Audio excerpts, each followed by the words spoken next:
Hello, everybody. This is Redemption and Restoration Fellowship Church here, presenting to you another Thoughtful Thursday, November the 4th, 2021 at 6 o'clock.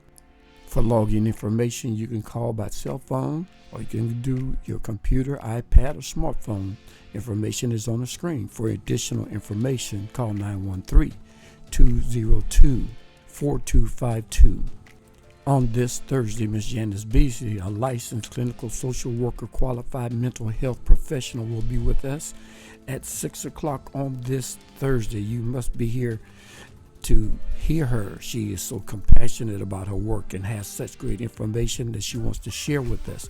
Looking forward to each of you tuning in. Bring a friend and let's have a good time on this virtual session with Ms. Janice Beasley. We are excited about the work that we are doing in our community, and we're expecting you to be here. That's Thoughtful Thursday, November the 4th at 6 p.m.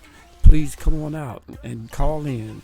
Log into the computer. Depression and anxiety and major depression, all these things are issues that a lot of families have problems with. This is a time to share, to hear, and learn.